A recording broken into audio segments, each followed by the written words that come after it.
The town of Ruby got its name in the early 1900s. Prospectors were looking for gold in a creek just south of the Yukon, and they thought they saw rubies mixed in with gold nuggets. Yeah, well, it turns out they weren't rubies, they were garnets, but still that didn't stop people, Laurel, from heading north to this newly named town. When large amounts of gold were found in the creek in 1906, many miners started coming into interior Alaska. And then when word slipped out about a big gold discovery on Long Creek in 1910, it actually started a major gold rush. By 1911, a little tent and frame building town was starting to grow up on the wilderness. Some people actually called it the hub of Alaska because it was almost geographically center in the last frontier.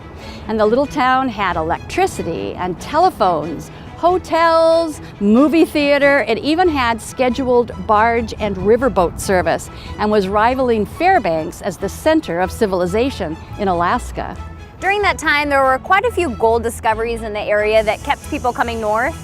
The Ruby Record, which was a weekly newspaper, merged with the Citizens newspaper and reported constantly on new gold discoveries. Gold was discovered on Greenstone and Poorman Creeks in 1912, on Swift Creek in 1914, and Moose Creek 1920. Ruby became the supply point for all these little mines that were showing up all around the area. Well, this all sounds great, but unfortunately, Ruby's heyday would be short-lived.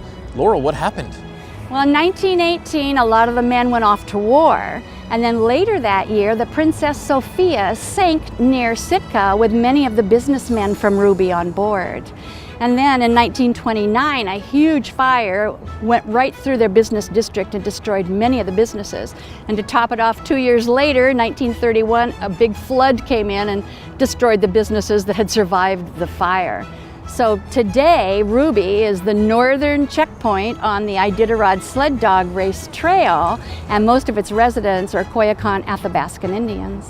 There was a big discovery there about 20 years ago, the largest gold nugget ever discovered in Alaska.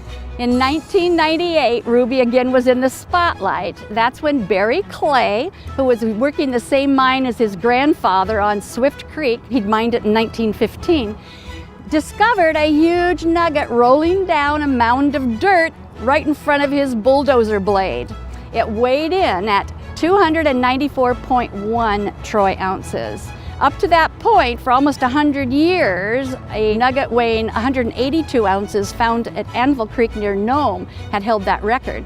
And to put things in perspective, in the Yukon, the biggest nugget ever found was 126 ounces.